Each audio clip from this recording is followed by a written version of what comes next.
Fellow Barbadians, last Monday when I spoke to you of the pending stand-home weekend, many of you thought that was a difficult or even insurmountable hill to climb. But as a nation, we took a deep breath and agreed to take this uphill trek together. This evening, just about 12 hours before the scheduled end of the lockdown period, I am pleased to report that the last 2 days were very useful in helping to contain the spread of COVID-19 virus in Barbados. By coming off the road and staying in your homes, many Barbadians were able to take a break and enjoy family time. From the perspective of the Ministry of Health and Wellness, this period gave our healthcare professionals a better environment in which to operate and to help you. Our contact tracing exercises and Seek and Save initiative are always more effective and benefit from the presence of occupants at their homes and in a more relaxed and accommodating frame of mind. In addition, in the last 48 hours, many of our seniors and other vulnerable residents received their COVID-19 vaccinations in calm and organized circumstances and surroundings, including at a highly efficient drive-through vaccination center. In many respects, the national stop worked. The challenge we face tomorrow, however, is that we cannot account for the behaviors of persons once given the green light to leave the boundaries of their homes. Instead of keeping still and remembering to restrict activity and movement, people cannot wait to be on the streets again. I do not know how differently to say to persons that they do not need to run to the supermarkets and village stores every day to pick up 2 items. I do not know in what language I can speak to get youngsters lining on the blocks without masks and then going back home to their families and vulnerable seniors to understand that this is no longer cool. As Minister of Health and Wellness, I am running out of ways to say to persons that they must look out for and attend to the needs of the elderly. I am also concerned that despite numerous messages about what to do and the availability of hotlines open and manned by professionals to respond to questions and queries and give guidance, persons are remaining in their homes while experiencing all the symptoms of coronavirus infection. Let me remind you, the symptoms of which you need to be careful are similar to a cold, runny nose, headache, loss of taste or smell, fever, what Bajans call bad feels, sore throat, sinus drips. If you have any combination of these symptoms, do not try treating yourself. Do not remain at home. Get medical help. My dear people, I speak to you this evening at the point of begging. Our numbers are not improving as I would have liked. If health was the only consideration in this equation, I would recommend an extension of the national lockdown for a significantly longer period. But I want to believe that it is still possible to reach you, my fellow Barbadians, and get you to act in your own interests and in the interests of us all. I want to believe that I will not see unnecessarily long lines at supermarkets again tomorrow. Supermarkets are going to open Monday, Tuesday, Wednesday, Thursday, and Friday. You do not need to go top up on the steaks, fish, or the 3 tins of corned beef you have in your cupboard. You are not going to use these items this coming week, all of them, because you did not use them last time or last week. I implore you, stop the topping up. There is and will be no food shortage in Barbados. What most of you have in your homes right now can last a few more days until we are out of the pause. I also understand that some people work week to week or day to day and cannot buy large stocks of goods. This is part of the reason why the government distributed so many care packages, so that you would not have to leave home, so that you would not have to keep dropping in to the supermarket. We are going to end the mandatory stay-at-home order at 6 a.m. tomorrow, but that should not be the passport for you to hit the road as if COVID-19 is not out there. Perhaps I should share with you the figures for yesterday alone so that you get an idea of how dangerous and indeed how reckless and irresponsible it is for you to be heading out every day with no urgent business to conduct. On Saturday, February 20th, a total of 756 tests were evaluated by the Best Dos Santos laboratory. From those 756 tests, 57 were returned as positive, 28 males and 29 females. 53 of the 57 carry Barbados ID cards. So after a clear 2 weeks into the period of pause, we still have 57 persons out of 756 tests being determined positive in a single day. That is too high a number. It is too high a positivity rate. It is telling me that we still have a long way to go before we can declare ourselves on top of the COVID crisis in Barbados. I know and understand very well that we cannot keep the population on lockdown forever. I understand that you have to go about your legitimate business. I understand that commerce must recommence. I understand that we need to keep the economy turning, even if not churning. But I would like to appeal to you to make each departure from your home a necessary departure, and a departure that is with focus and purpose. Let us remember these increased numbers that we are seeing today are as a result of persons being infected just about a week ago. We now have control over what we do today and what we do tomorrow. If we faithfully follow the protocols and minimize our movement, in other words, stay home, that is what will lead to an improvement in our numbers and our success in battling this awful virus. We will see those improvements in a week or two. So do not go to the supermarket on Monday and then on Tuesday to the pharmacy and Wednesday to pay a bill. Do it all in one day and stay away from the public the other days. Similarly, if you go to the beach or the park, it is for exercise and vitamin D, not long conversations. There will be a time for that in the future, but not now. I know that you have been inconvenienced in various ways by the human and other challenges experienced by the departments of the Ministry of Health and Wellness, such as delays in test results. I gave you figures a few minutes ago for testing done on Saturday.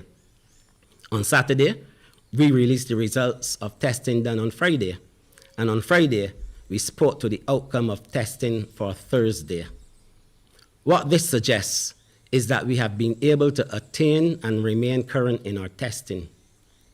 This was a particularly stressful period for us, due to no fault of the ministry or its officials. The reality is that supplies ordered since September of last year were slow in coming, and even those that we are relying on have been further delayed out of FedEx's headquarters in Memphis because of the snowstorms. The fourth date we have now been given for delivery to our consulate in Miami is this Tuesday, 23rd February. So let us all hope and pray that these supplies and others already ordered and paid for will arrive in a timely manner so that we can remain current with our testing and the furnishing of results within the preferred 24-hour time slot. During the past few days as well, I am aware of the inconvenience many have experienced with respect to transporting persons tested positive to the designated isolation centers.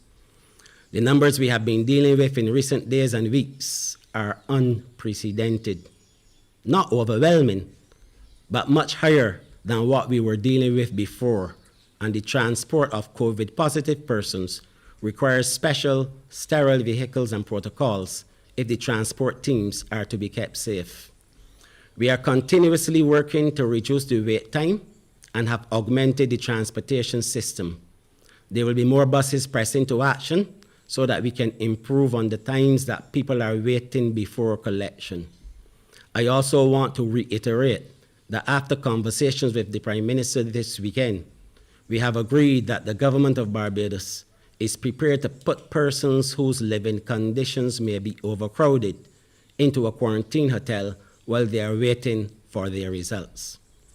My ministry will therefore work on a program tomorrow morning to put in place arrangements for those persons whose home accommodation does not allow easily for separation and quarantining.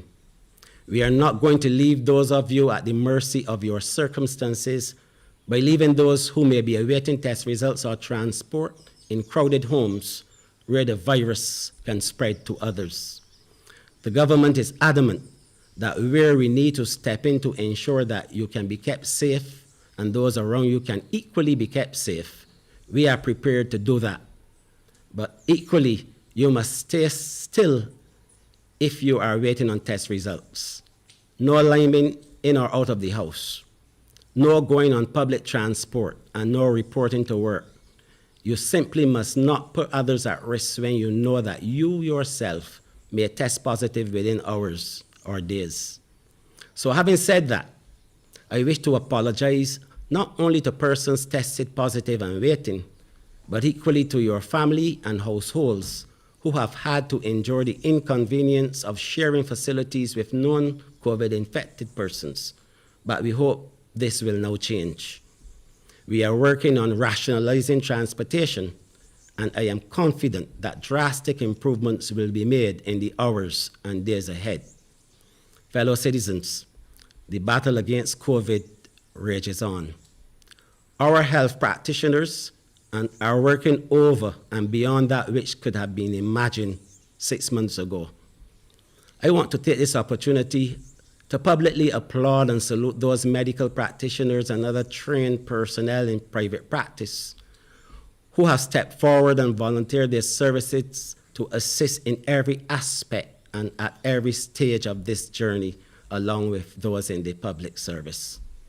Whether it was with manning the hotlines or assisting with the management and delivery of patient care at the quarantine and isolation centers, volunteer caregivers have been there to lend their knowledge and experience. And for this, we are eternally grateful. As such, I wish to single out the Barbados Association of Medical Practitioners in particular for their constructive and consistent guidance and assistance in helping us to manage this current wave. And on the point of managing, I believe I'm authorized to indicate to you that Barbados is motoring ahead with its national COVID-19 vaccination program.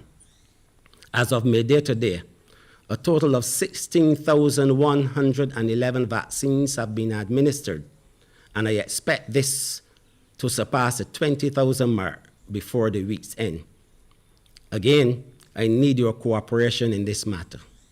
Barbados is striving hard, and when I say hard, I mean very hard. The Honorable Prime Minister is personally leading the charge to secure vaccinations for every resident of Barbados, and also to have extras for those who visit long-term and may not have been inoculated. While I appreciate that there's a new and aggressive interest in and desire to become vaccinated, I would like to appeal to you not to rush the centers. The vaccination program is being rolled out in a very structured and deliberate manner. To date, we have focused on frontline and essential workers and the most vulnerable in our population. There's no need for you to show up at centers without appointments and wait in the sun for hours.